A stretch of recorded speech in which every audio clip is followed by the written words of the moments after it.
Elle espérait trouver une solution juste avant de mettre fin à ses jours.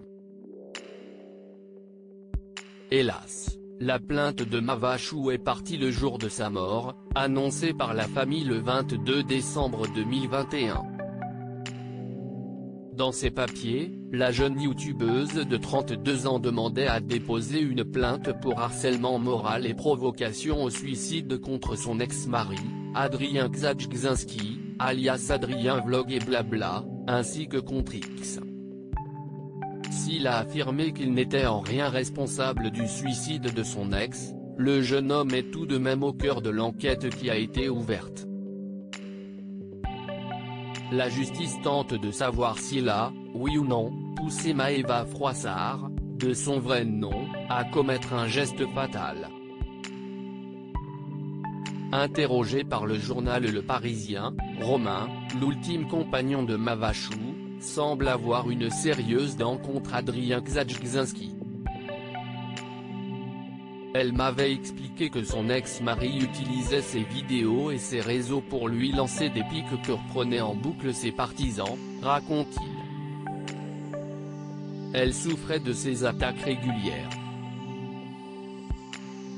J'avais ressenti comme un appel à l'aide. À ce moment-là, elle avait déjà déposé plainte pour harcèlement. Elle avait même écrit un courrier recommandé au procureur. Elle attendait de l'aide. Mais cette aide n'est jamais venue de la part de la justice.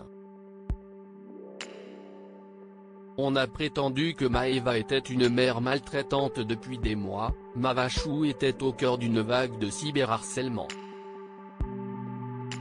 Les attaques avaient plus ou moins commencé quand elle avait décidé de se séparer d'Adrien Gzadjkzinski.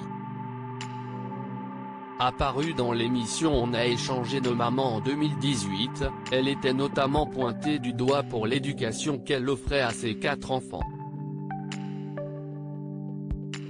L'enquête devra déterminer qui a fait quoi, souligne Romain.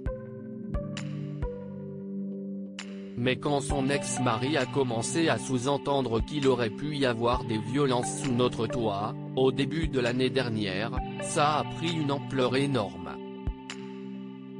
Sur les réseaux sociaux, on a prétendu que Maëva était une mère maltraitante. Que les enfants auraient eu accès à des films X sur mon ordinateur. Nous avons été comparés à Michel Fourniret, à Myriam Badaoui.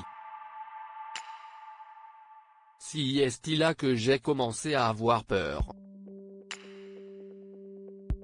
En cherchant bien, certains internautes étaient parvenus à trouver le nom de la commune du couple et avaient même diffusé plusieurs photographies de leur rue.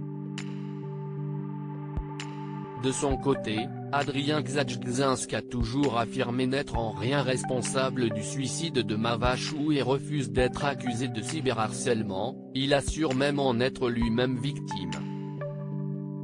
Oui, je suis peiné, oui, je suis touché, expliquait-il quelques jours après la mort de Maëva Froissart, sur sa chaîne YouTube à lui. Maëva est et restera la mère de mes enfants.